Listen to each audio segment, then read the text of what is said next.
Indian market में अभी तक इंडियन कंपनीज जैसे कि हीरो, टीवीएस, बजाज के ही आपने इलेक्ट्रिक स्कूटर्स देखे हैं, लेकिन अब इंडियन मार्केट में जापानीज मैन्युफैक्चरर का यानी कि होंडा टू व्हीलर्स इंडिया का होंडा एक्टिवा ई आ चुका है। इसके साथ एक और स्कूटर आया है होंडा QC1। हालांकि ये दोनों स्कूटर्स लॉन्च हो गए थे साल 2024 के अंत में।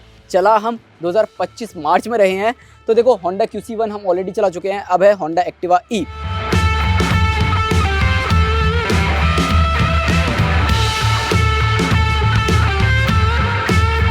अब एक्टिवा तो आप लोगों को पता ही है कि इंडिया का सबसे ज़्यादा बिकने वाला स्कूटर है। अब एक्टिवा ई भी क्या एक्टिवा के ही नक्शे कदम पर चलने वाला है या नहीं, वो हम ज़रूर आपको इस वीडियो में बता देंगे। साथ ही साथ ये भी बताएंगे कि एक्टिवा ई लोगों को पसंद आएगा तो क्यों आएगा, और लोगों को नहीं पसंद आएगा तो क्यों नहीं आएगा।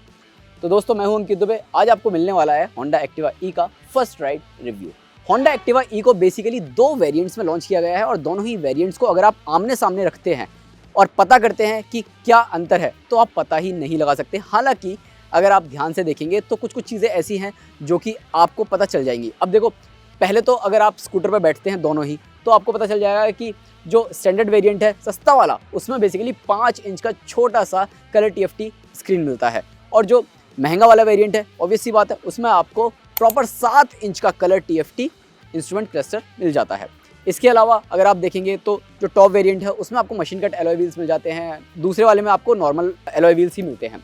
अब बात हम टॉप वेरिएंट्स की कर रहे हैं क्योंकि हमने चलाया भी यही है। तो अगर आप इसका लुक एंड डिज़ाइन देखते हैं तो ये वाकई काफ़ी ज़्यादा फ्यूचरिस्टिक नज़र आता है, और जिस हिसाब से कंपनी ने पेंट स्कीम शामिल की है वाकई बहुत ही ज़्यादा प्रीमियम नज़र आती है। इतना ही नहीं, पैनल गैप्स आपको कम से कम देखने को मिल जाते हैं। फिट एंड फिनिश वाकई काफ़ी ज़्यादा ज़बरदस्त है, और साथ ही प्रीमियमनेस के लिए कंपनी ने यहाँ पर ऑल LED लाइटिंग सेटअप दिया है।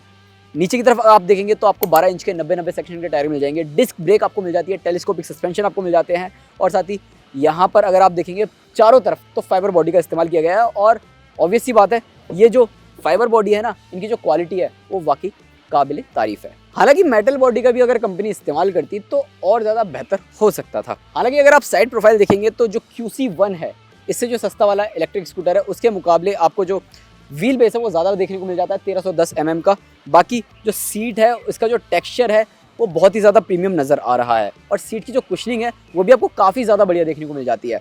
अब बेस्ट पार्ट पता है क्या है, कि इसका जो ग्राउंड क्लियरेंस है वो 171 mm है, यानी 2 mm QC1 से ज़्यादा है, लेकिन इसकी जो सीट हाइट है वो आपको QC1 से कम देखने को मिलती है।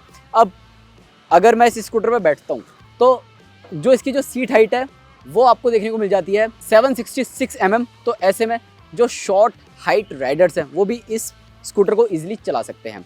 और रियर प्रोफाइल भी अगर आप देखेंगे ना तो वो भी काफ़ी ज़्यादा प्रीमियम नज़र आता है। अगर आप टेल लाइट देखें या फिर इंडिकेटर्स देखें, बाकी काफ़ी ज़्यादा बढ़िया आपको देखने को मिल जाता है, और ग्रेब हैंडल्स नो डाउट बहुत ही ज़्यादा मजबूत नज़र आते हैं। इसके अलावा रियर में भी आपको 12 इंच के टायर्स मिलते हैं, और इनका जो सेक्शन है वो 110/80 सेक्शन है।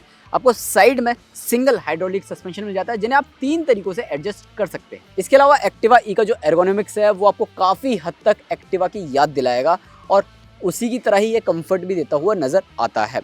बाकी इलेक्ट्रिक स्कूटर है तो ऐसे में जो मार्केट में दूसरे इलेक्ट्रिक स्कूटर्स हैं उनको भी कड़ी टक्कर देता हुआ नज़र आता है। अगर आप फीचर्स की बात करते हैं, यहाँ पर आपको 7 इंच का कलर TFT इंस्ट्रूमेंट क्लस्टर मिल जाता है, और ये टच स्क्रीन नहीं है। यहाँ पर प्रॉपर आपको बटन्स दिए गए हैं लेफ्ट साइड में, जिन्हें आप टॉगल कर सकते हैं, और टॉगल करके ही इसमें काफ़ी सारी इन्फॉर्मेशन हासिल कर सकते हैं। इसके अलावा आपको रिमोट की स्टार्ट मिल जाता है। 2 बटन्स आपको इस की में मिलते हैं। ऊपर वाला जो बटन है उसे अगर आप प्रेस करते हैं तो आप पता लगा सकते हैं कि पार्किंग में आपका स्कूटर कहाँ खड़ा है। बाकी ये जो नीचे वाला बटन है, इसके चलते अगर आप होल्ड करते हैं तो ये स्कूटर आप ऑन या ऑफ़ कर सकते हैं। इसका जो इग्निशन है उसे ऑन या ऑफ़ कर सकते हैं। अब बेसिकली मैंने इसे कर दिया है ऑन, और यहाँ पर मैंने इसकी की रख दी है। इसके बाद अगर आप इसकी जो स्क्रीन है वो अगर आप देखेंगे तो बहुत ही ज़्यादा हाईटेक नज़र आती है। अब ये जो स्क्रीन है इसमें आपको तमाम जानकारियाँ मिल जाती हैं। इधर आओ, ये जो 7 इंच की आपको स्क्रीन देखने को मिल रही है 1000 निट्स पीक ब्राइटनेस के साथ आती है, तो आप तेज़ धूप में भी इसे आराम से रीड कर सकते हैं। और बेस्ट पार्ट ये है कि 6 GB रैम मिल जाता है, और 32 GB इंटरनल स्टोरेज मिल जाती है, जो कि काफ़ी अच्छी चीज़ है। बाकी आप यहाँ से इसे टॉगल कर सकते हैं। यहाँ पर ये जॉयस्टिक वगैरह दी गई है, तो आप यहाँ पर देखेंगे तो यहाँ आपको रेंज, ऑडोमीटर वगैरह, जो राइड मोड्स वगैरह हैं वो आपको देखने को मिल जाते हैं। बाकी नीचे की तरफ यहाँ प्रॉपर आपको मैप देखने को मिल जाता है। मैंने अभी अपने स्मार्टफोन को इस स्क्रीन से कनेक्ट किया हुआ है, तो यहाँ पर जो रीसेंट कॉल्स वगैरह हैं वो मुझे देखने को मिल रही है, करंट ट्रिप्स क्या रहेंगी वो मुझे देखने को मिल रहा है, म्यूज़िक कौन सा मैं सुनने वाला हूँ वो मुझे यहाँ देखने को मिल जाएगा, और होम पर आप यहाँ पर देख सकते हैं। और वाकई जब आप स्कूटर चला रहे होते हैं तो आपको ये काफ़ी ज़्यादा बेहतर एक्सपीरियंस देता हुआ नज़र आता है। तो आप इस स्क्रीन को यहाँ पर जो Honda Road Sync Duo app है उसके ज़रिए कनेक्ट कर सकते हैं। अब मैं यहाँ होम पर गया हूँ तो यहाँ पर मुझे दिखा रहा है कि बैटरी कितने परसेंटेज बची हुई है, इसकी रेंज कितनी मिलने वाली है। व्हीकल डिटेल्स पर अगर मैं जाऊँगा तो यहाँ पर मुझे सारी व्हीकल की डिटेल्स मिल जाएंगी। मैप पर अगर मैं जाऊँगा तो मुझे यहाँ पर जो नियरेस्ट चार्जिंग स्टेशन है वो मुझे देखने को मिल जाएगा, जो स्वैपिंग स्टेशन है कि कहाँ कहाँ पर मुझे चार्जिंग स्टेशन देखने को मिल रहा है। तो वो सारे चार्जिंग स्टेशंस मैं यहाँ पर देख सकता हूँ। आप देख सकते हैं ये जो जितने भी ग्रीन डॉट्स हैं यहाँ पर देखने को मिल रहे हैं वो सारे ई स्वैप स्टेशंस हैं जो भी होंडा ने लगाए हैं। इसके अलावा अकाउंट्स में जाऊँगा तो यहाँ पर पर्सनल इन्फॉर्मेशन में डाल सकता हूँ, डेटा एंड प्रिवेसी में, यहाँ ओनरशिप, ओनर मैनुअल वगैरह, ये सारी जानकारी मुझे इस ऐप के ज़रिए देखने को मिल जाती है। इतना ही नहीं, मैं अपने स्मार्टफोन के हॉटस्पॉट से भी इस स्क्रीन को कनेक्ट कर सकता हूँ। तो यहाँ पर आप देख रहे हैं, यहाँ पर जो मेरे स्मार्टफोन का हॉटस्पॉट है उसके चलते ये जो स्क्रीन है ये कनेक्ट हो रखी है। बाकी यहाँ लेफ्ट साइड में आप देखेंगे तो यहाँ पर आपको high beam, low beam, passing switch और यहाँ पर प्रॉपर जॉयस्टिक, जिसके चलते आप स्क्रीन को टॉगल कर सकते हैं। यहाँ पर इंडिकेटर्स के बटन्स आपको मिल जाते हैं, यहाँ हॉर्न, एंड राइट साइड में अगर आप देखेंगे तो यहाँ पर आपको राइड मोड्स के बटन्स मिल जाते हैं। पहले है इकोन यानी कि जो इको मोड है, फिर स्टैंडर्ड, फिर उसके बाद आता है स्पोर्ट। इसके अलावा ये जो नीचे वाला बटन है इसके चलते आप स्कूटर चला सकते हैं, इग्निशन ऑन कर सकते हैं, और साथ ही रिवर्स का भी आपको यहीं पर बटन मिल जाता है। अब अगर आपको रिवर्स करना है इस स्कूटर को तो ऐसे में ये जो रिवर्स वाला बटन है इसे अगर आप होल्ड करके इस तरीके से रखेंगे, देन ये वाला जो बटन है इसे अगर आप ऐसे प्रेस करेंगे तब जाके रिवर्स होगा। सीट की लेंथ तो अच्छी खासी है, कंफर्टेबल है, आराम से 2 लोग बैठ सकते हैं, 2 लोग बैठेंगे। उसके अलावा भी अगर आपको बीच में कुछ सामान रखना है तो वो भी आप आराम से रख सकते हैं। और अगर आप इसका बूट ओपन करते हैं तो यहाँ पर स्पेस बिल्कुल भी नहीं मिलता। तो ऐसे में काफ़ी सारे लोग निराश होने वाले हैं कि स्कूटर अब स्कूटर नहीं रहा। यहाँ पर बैटरीज लगा दी गई हैं और ईच बैटरी 1.5 किलोवाट आवर की है। तो ऐसे में यहाँ पर स्पेस ऑलमोस्ट खत्म हो चुका है। हालांकि छोटा मोटा स्पेस ज़रूर मिलता है, तो वहाँ पर भी आप टूल किट वगैरह रख सकते हैं, या फिर स्मार्टफोन वगैरह रखना है या कुछ चीज़ें रखनी है तो वो आप यहाँ पर रख सकते हैं। हालांकि उतना ज़्यादा स्पेस आपको यहाँ पर देखने को नहीं मिलता, तो यहाँ पर लोग ना निराश हो सकते हैं। इसके अलावा ग्लव बॉक्स अगर आप देखेंगे तो यहाँ पर छोटी छोटी पॉकेट्स मिल जाती हैं जो कि लगभग 0.5 लीटर्स के आसपास हैं, और ये भी काफ़ी ज़्यादा छोटी हैं। तो यहाँ पर भी आप ज़्यादा सामान नहीं रख सकते। जो होंडा का QC1 है वहाँ पर आपको लगभग 1.5 लीटर के आसपास ग्लव बॉक्स मिलता है, लेकिन यहाँ पर तो 0.5 लीटर के आसपास ही मिलता है। अब यहाँ पर कंपनी ने ग्लव बॉक्स तो दे दिया, ऐसा इसलिए क्योंकि यहाँ पर ना Type-C चार्जिंग पोर्ट है, तो आप वायर लगा के अपना स्मार्टफोन यहाँ पर रख के चार्ज कर सकते हैं। अब ये जो मेरा स्मार्टफोन है ये आईफोन है, इसका साइज़ वैसे ही छोटा है। अब यहाँ पर आप देख रहे हैं तो किस तरीके से ये फ़ोन निकला हुआ है। तो इन केस अगर आपने यहाँ पर फ़ोन चार्ज पर लगाया हुआ है और स्कूटर चलाते चलाते कोई बड़ा गड्ढा आ जाए या बड़ा बम्प आ जाए आपके सामने, वहाँ पर क्या होता है कि स्कूटर एकदम से तो तेज़ी से उछलता है, साथ ही साथ ये आपका फ़ोन भी उछल के नीचे गिर जाता है। तो यहाँ पर मुझे लगता है कंपनी को यहाँ लेफ़्ट साइड में तो कम से कम एक बड़ा पॉकेट ज़रूर देना चाहिए था।